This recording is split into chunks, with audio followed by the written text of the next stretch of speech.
Welcome back to Movies Diary. अगर आपको ये मूवी अच्छी लगे तो चैनल को लाइक और सब्सक्राइब ज़रूर किया करें।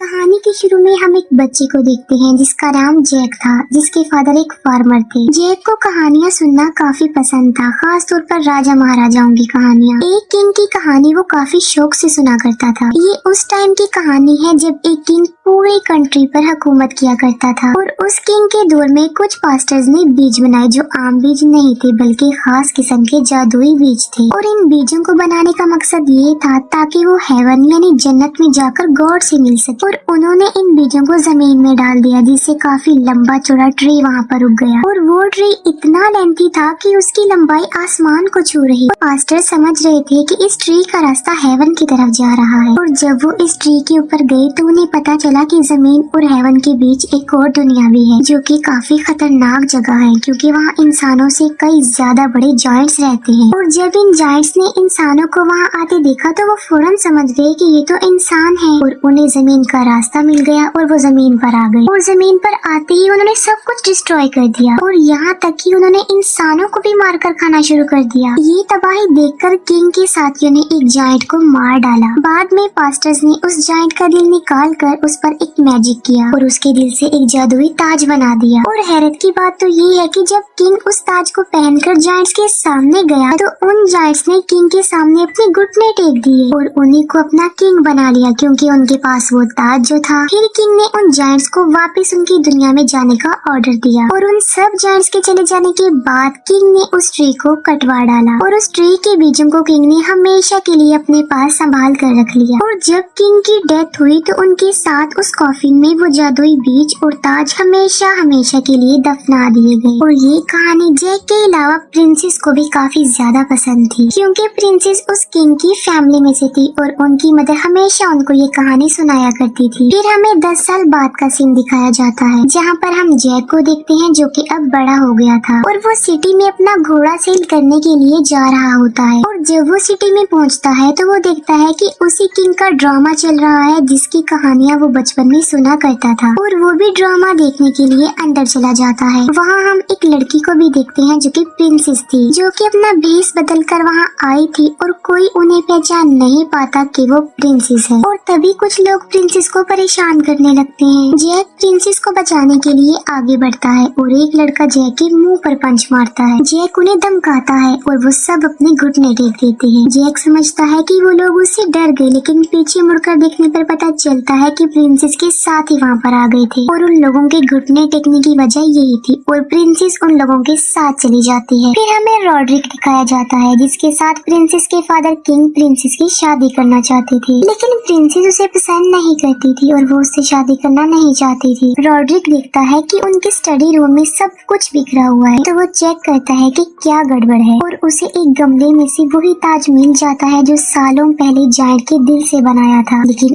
एक चीज बुक से मिसिंग भी थी। रॉड्रिक अपने सोल्जर को ऑर्डर देता है कि पूरी सिटी को बंद करवा दो और उसी पास्टर को कहीं से भी ढूंढ कर लाओ। अपना घोड़ा बेचने के लिए सिटी में होता है तो एक पास्टर उसके पास आता है और कहता है कि मैं तुम्हारा घोड़ा खरीदना चाहता हूँ। जैक कहता है कि इसके लिए पैसे होने चाहिए जो पास्टर्स के पास नहीं होते, जिस पर वो पास्टर जैक को कुछ बीज देता है और एक फादर के बारे में बताता है कि ये बीज उनको दे देना और तुम्हें तुम्हारी पेमेंट मिल जाएगी। जिस पर जैक कहता है कि बीजों के बदले में कौन पैसे देता है। वो पास्टर जवाब देता है कि ये कोई आम बीज नहीं है बल्कि ये जादुई बीज है जो इतने पावरफुल है कि पूरी दुनिया को बदल सकते हैं और कीमती भी हैं और इन्हें किसी भी कंडीशन पर मत खोना और एक जरूरी बात कि इन्हें पानी में तो बिल्कुल मत डालना। और वो पास्टर जैक का घोड़ा लेकर वहाँ से चला जाता है, लेकिन आगे जाकर वो पकड़ा जाता है। घर जाने पर जैक के अंकल उस पर गुस्सा करते हैं कि ये तुमने क्या किया, घोड़े के बदले में बीज ले आए, उस पास्टर ने तुम्हें बेवकूफ बनाया है। और गुस्से में आकर वो बीज नीचे गिरा देते हैं। जैक उन बीजों को उठाने लगता है और एक बीज लकड़ी के सुराख से नीचे जमीन पर गिर जाता है, जिसका जैक को पता नहीं चल पाता। बाहर बारिश हो रही थी और प्रिंसेस वहाँ से गुजर रही थी, क्योंकि वो रॉड्रिक से शादी करना नहीं चाहती थी और इसीलिए नाराज होकर वो अपने घर से निकल आई थी। बारिश से बचने के लिए प्रिंसेस उस वुडन हाउस में आ जाती है। जैक को पता चल जाता है कि ये तो प्रिंसेस हैं और वो दोनों बातें करने लगते हैं। अचानक से बारिश का पानी लकड़ी के सुराख से होता हुआ उस बीज में चला जाता है, जो कि जमीन जमीन पर गिरा हुआ था, जबकि उस पास्टर ने कहा था कि इस पर पानी लगने नहीं देना। और बीज पर पानी लगते ही वहाँ वो ट्री उगने लगता है। अब क्योंकि उस ट्री की जड़ें घर के नीचे थी, तो वो ट्री घर को भी अपने साथ ऊपर ले जाता है और प्रिंसेस वहाँ पर फंस चुकी। जैक की प्रिंसेस को बचाने के बावजूद भी वो उस ट्री के साथ काफी ऊपर चली जाती है। नेक्स्ट मॉर्निंग प्रिंसेस के फादर किंग आते हैं, जो देखते हैं कि यहाँ एक काफी बड़ा और लंबा ट्री है जो आसमान को छू रहा है, जिसका ये पता नहीं चल रहा कि वो खत्म कहाँ पर हो रहा है। जैक उन्हें सारी बात बता देता है। किंग ऊपर जाने का इंतजाम करता है कि जाओ और मेरी बेटी को बचा लाओ। रॉड्रिक कहता है कि मैं भी जाऊंगा अपनी होने वाली वाइफ को बचाने के लिए, क्योंकि मैं उससे प्यार करता हूँ। जैक भी उन लोगों के साथ जाना चाहता था और वो उसे भी साथ ले जाते हैं। और जब ये ट्री के ऊपर चढ़कर आसमान की तरफ जा रहे होते हैं, तो जानबूझकर रॉड्रिक उस रस्सी को काट डालता है, जिसकी वजह से कुछ सोल्जर्स नीचे गिर जाते हैं और मर जाते हैं और वो अपनी लोकेशन पर पहुंच जाते हैं। ऐसी दुनिया जो जमीन और हेवन के बीच में। वहाँ पहुंचकर रॉड्रिक जैक को कहता है कि मुझे पता है कि तुम्हारे पास वो जादुई बीज है और तुम वो मुझे दे दो। जैक वो बीज देना तो नहीं चाहता था, लेकिन रॉड्रिक चाकू दिखाकर उससे वो बीज निकलवा लेता है। लेकिन जैक एक बीज अपने पास ही रख लेता है और वो 3-3 लोग होकर अलग अलग जाकर प्रिंसेस को ढूंढने लगते हैं। हर तरफ उनकी जान का खतरा था। जिस ग्रुप में जैक था उनके सामने एक जायंट आ जाता है, जो जैक के दोनों साथियों को पकड़कर अपने साथ ले जाता है और जैक भी उसके पीछे पीछे जाता है, क्योंकि वो प्रिंसेस को हर हाल में ढूंढना चाहता था। वो जानता था कि जहाँ ये जायंट जा रहा है वहीं पर प्रिंसेस को छुपाया होगा। फिर हम रॉड्रिक के साथ उसके साथियों को देखते हैं। उनमें से एक को रॉड्रिक उठाकर जमीन पर फेंक देता है, क्योंकि वो उसका साथी नहीं था। और तभी उनके सामने भी एक जायंट आ जाता है और वो रॉड्रिक की नजरों के सामने ही उसके साथी को मार डालता है। और अब वो रॉड्रिक को भी मारने वाला होता है, लेकिन रॉड्रिक एक जादुई ताज निकालता है और ये वही ताज था जो हजारों साल पहले जायंट के दिल से बनाया गया था, जिसे किंग ने बनवाया था और इसमें मैजिक की पावर भी थी। अब जाहिर सी बात है कि जिसके पास ये ताज होगा जायंट्स उसका हुक्म मानेंगे और इसीलिए वो ताज पहनकर रॉड्रिक एक ऐसी जगह पर पहुंच जाता है जहाँ पर बहुत ज्यादा जायंट्स थे और वहीं पर प्रिंसेस भी थी और उनका एक साथी भी था जिसे जायंट उठाकर ले आया था। तो सारे जायंट उसके सामने घुटने टेक देते। अब उन जायंट्स का जो हेड होता है रॉड्रिक उसे भी अपने आगे झुकने को कहता है और वो ऐसा ही करता है। रॉड्रिक उसके सर पर पांव रखकर तख्त पर आ जाता है और कहता है कि आज के बाद मैं तुम्हारा किंग हूँ और अब हम जमीन पर जाएंगे और सबको अपना गुलाम बना लेंगे। एक जायंट प्रिंसेस और जैक के साथ ही एक फाइटर को अपने साथ किचन में ले जाता है और वो उस फाइटर को अपना खाना बनाने ही लगता है कि तभी वहाँ पर जैक आ जाता है। इससे पहले कि वो जायंट उसे मार डालता है, जैक वहाँ से एक बड़ा चाकू लेकर उस पर कूद पड़ता है और वो चाकू उस जायंट में घुस जाता है और वो मौके पर ही मर जाता है। और इस तरह से जैक उस फाइटर की जान बचा लेता है। फिर ये तीनों वहाँ से बाहर निकल जाते हैं और ये एक ऐसी जगह पर पहुँच जाते हैं जहाँ ट्री के जरिए ये लोग नीचे जमीन पर जा सकते थे, लेकिन वहाँ काफी बड़ा जायंट सोया हुआ होता है और उसकी मौजूदगी में ये वहाँ से कभी भी नहीं जा सकते। और इसीलिए जैक और वो फाइटर मक्खियों का एक छत्ता लेकर आते हैं और जो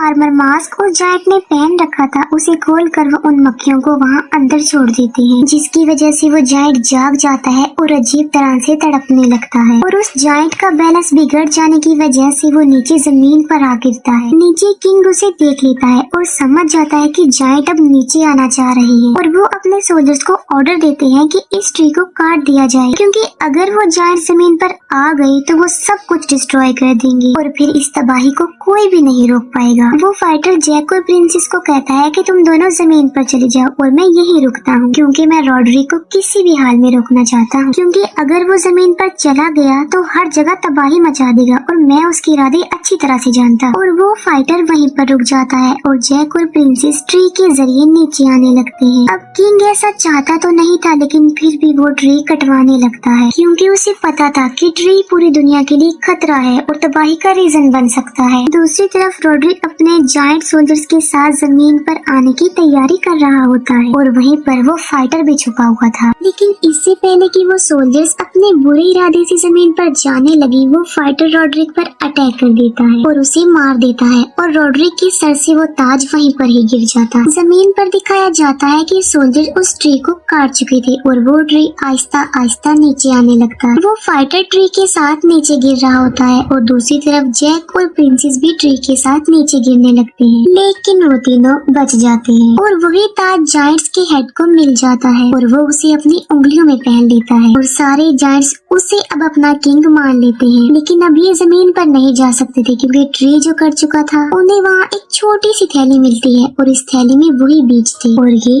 वही जादुई बीज थे। किंग जायंट उन बीजों को पानी में फेंक देता है और वहाँ बहुत बड़े बड़े ट्रीज उगने लगते हैं और ये जायंट्स उन ट्रीज को जमीन की तरफ कर देते हैं और अब वो जमीन की तरफ बढ़ने लगते हैं। किंग को उसकी बेटी मिल जाती है और वो खुश हो जाता है और जैक को थैंक्स बोलता है। लेकिन वो ये नहीं जानता था कि जैक और प्रिंसेस एक दूसरे को पसंद करने लग गए हैं। जैक प्रिंसेस को गुड बाय कहकर वहाँ से चला जाता है क्योंकि वो एक आम लड़का था, एक गरीब था। जब जैक अपने घर की तरफ जा रहा होता है तो वो देखता है कि वही ट्रीज दोबारा से जमीन की तरफ आ रहे हैं और वो फौरन समझ जाता है कि ये उन्हीं बीजों की वजह से उगे होंगे जो रॉड्रिक ने उससे छीन लिए थे और अब वो जायंट्स जमीन पर आना चाहते हैं। और वो फौरन घोड़े पर बैठकर राजा को ये बताने के लिए निकल पड़ता है कि सबकी जान खतरे में है। जैक किंग और प्रिंसेस तक पहुंच जाता है और कहता है कि जायंट्स आ चुके हैं और इतनी ही देर में वहाँ पर हर तरफ जायंट्स फैल चुके थे और तबाही मचाने लगे थे। अपनी जान बचाने के लिए किंग और सोल्जर्स घोड़े पर बैठकर पैलेस की तरफ भागते हैं क्योंकि वहीं पहुंचकर वो खुद को सेव कर सकते थे, वरना वो जायंट्स का शिकार बन सकते थे क्योंकि ये लोग उसी किंग की नस्ल थे जहाँ से ये सारी कहानी शुरू हुई। और जायंट्स इस फैमिली को कभी भी नहीं छोड़ेंगे क्योंकि उस किंग ने ताज पहनकर इन जायंट्स को वापस भेज दिया था। इससे पहले कि जायंट्स उन्हें नुकसान पहुंचाते वो सब पैलेस में आ जाते, लेकिन जैक पीछे रह जाता है और जिस लकड़ी के पुल के जरिए वो सब यहाँ आए थे, फाइटर उसे ऊपर खींचने का ऑर्डर दे देता है। लेकिन ऊपर जाने से पहले जैक बिल्कुल ठीक वक्त पर उसके ऊपर चढ़ जाता है, लेकिन जायंट्स का हेड उस लकड़ी के पुल को पकड़ लेता है। वो फाइटर बाकी सोल्जर्स को ऑर्डर दे देता है कि तीरों की बारिश कर दी जाए और वो ऐसा ही करते हैं और जायंट हेड पानी में जाकर गिरता है। वहाँ पर आग लगी हुई थी और इसीलिए वहाँ से तो वो ऊपर नहीं आ सकता था, इसीलिए वो पानी में जाकर दूसरा रास्ता ढूंढने लगता है। दरवाजा बंद किया जा रहा था लेकिन जायंट्स रस्सियों की मदद से दरवाजे को अपनी तरफ खींच रहे होते हैं और किंग के सोल्जर्स दरवाजे को अपनी तरफ खींच रहे होते हैं और वो जायंट जलते हुए ट्रीज को पैलेस के अंदर फेंकते हैं। एक जायंट निशाना बनाकर पैलेस की दीवार की तरफ फेंकता है और पैलेस की दीवार टुकड़े टुकड़े हो जाती है, जिसे देखकर किंग फौरन समझ जाता है कि इन्हें रोकना तो इम्पॉसिबल है। किंग प्रिंसेस को कहता है कि तुम एक रूम में जाओ, वहाँ पर एक सीक्रेट रास्ता है जो तुम्हें एक जगह पर ले जाएगा। वहाँ तुम्हें एक फायर टॉर्च मिलेगी और तुम उसे जला देना जिससे सबको पता चल सके कि हम लोग खतरे में हैं। जिस पर जैक और प्रिंसेस अपने मिशन की तरफ चल पड़ते हैं और जब वो महल में फायर टॉर्च की तरफ बढ़ने लगते हैं तो जमीन फटने लगती है क्योंकि वो जायंट हेड जो पानी में गिरा था वो उस जमीन को फाड़कर ऊपर आ रहा था और बाहर आकर वो उन दोनों पर अटैक कर देता और उन दोनों को पकड़ लेता है। और वो जायंट जैक को खाने ही वाला होता है कि जैक वो आखिरी जादुई बीज निकालता है जो उसने संभाल कर रखा था और वो उस बीज को जायंट के पेट में डाल देता है। बीज पेट में जाते ही जायंट के साथ कुछ अजीब होने लगता है और वो उन दोनों को छोड़ देता है और उसके पेट में वो ट्री उगने लगते हैं जिसकी वजह से उसकी बॉडी के टुकड़े टुकड़े हो जाते हैं और जैक के पास उसका कटा हुआ हाथ आकर गिरता है जिसके हाथ में वही जादुई ताज था। दूसरी तरफ सारे जायंट पैलेस में आ चुके थे और उनके सामने किंग और सारे सोल्जर्स खड़े हुए थे और उन्हें अपनी मौत अपने सामने नजर आ रही थी। लेकिन अचानक से सब जायंट्स अपने घुटने टेक लेते हैं और वो लोग सोच में पड़ जाते हैं कि ये क्या हुआ। पीछे मुड़कर देखने पर उन्हें पता चलता है कि जैक अपने हाथ में वो ताज लिए खड़ा हुआ है और वो उस ताज को अपने सर पर रख लेता है और वो सब जायंट्स को ऑर्डर देता है कि अपनी दुनिया में वापस लौट जाओ। जब जायंट्स चले जाते हैं तो सब ट्रीज को कटवा दिया जाता है। बाद में जैक और प्रिंसेस की शादी हो जाती है और उनके 2 बच्चे भी थे जिन्हें जैक जायंट्स की कहानियाँ सुना रहा होता है जैसे कि वो बचपन से सुनता आ रहा था। बच्चे पूछते हैं कि वो ताज कहाँ है। जैक कहता है कि वो ताज आज भी सेफ है क्योंकि उस ताज को काफी खूबसूरत बना दिया है और डिस्प्ले के तौर पर रखा हुआ है। दूर दूर से लोग उसे देखने आते हैं और आज तक किसी को भी उसकी रियलिटी के बारे में कुछ नहीं पता। और हैप्पी एंडिंग के साथ ये मूवी यहीं पर एंड हो जाती है। Thank you for watching.